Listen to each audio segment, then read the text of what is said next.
बीता हुआ कल। बुद्ध भगवान एक गांव में उपदेश दे रहे थे।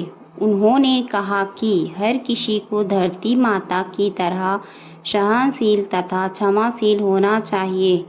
क्रोध ऐसी आग है जिसमें क्रोध करने वाला दूसरों को जलाएगा तथा खुद भी जल जाएगा। सभा में सभी शांति से बुद्ध की वाणी सुन रहे थे, लेकिन वहाँ स्वभाव से ही अति क्रोधी एक ऐसा व्यक्ति भी बैठा हुआ था जिसे ये सारी बातें बेतुकी लग रही थी। वह कुछ देर से सब सुनता रहा, फिर अचानक ही आग बबूला होकर बोलने लगा, तुम पाखंडी हो, बड़ी बड़ी बातें करना यही तुम्हारा काम है। तुम लोगों को भ्रमित कर रहे हो। तुम्हारी ये बातें आज के समय में कोई मायने नहीं रखती। ऐसे कई कटु वचनों सुनकर भी बुद्ध शांत रहे। अपनी बातों से ना तो वह दुखी हुए, ना ही कोई प्रतिक्रिया की। यह देखकर वह व्यक्ति और भी क्रोधित हो गया और उसने बुद्ध के मुंह पर थूक कर वहां से चला गया।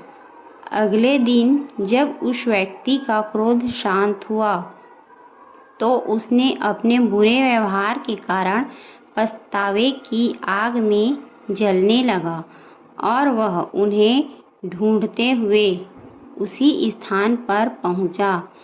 पर बुद्ध कहाँ मिलते। वह तो अपने शिष्यों के साथ पास वाले एक गांव निकल चुके थे।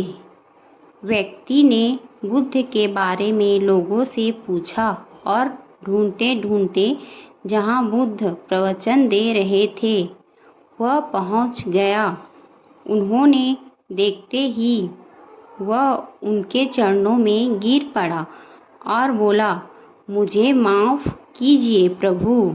बुद्ध ने पूछा, कौन हो भाई, तुम्हें क्या हुआ, क्यों क्षमा मांग रहे हो? उसने कहा, क्या आप भूल गए, मैं वही हूँ जिसने कल आपके साथ बहुत बुरा व्यवहार किया था।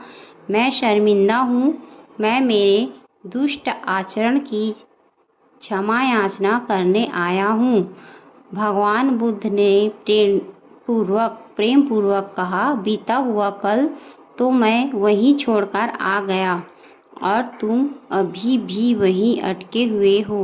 तुम्हें अपनी गलती का आभास हो गया।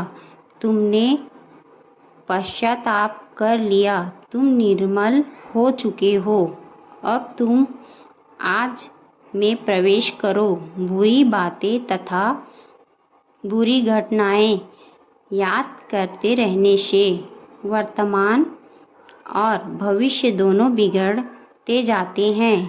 बीते हुए कल के कारण आज को मत बिगाड़ो। उस व्यक्ति का सारा क्रोध उतर गया। उसने भगवान बुद्ध के चरणों में पकड़कर क्रोध त्याग का तथा क्षमाशीलता का संकल्प किया। बुद्ध ने उसके मस्तिष्क पर आशीष का हाथ रखा। उस दिन से उसमें परिवर्तन आ गया और उसे जीवन में सत्य, प्रेम व करुणा की धारा बहने लगी।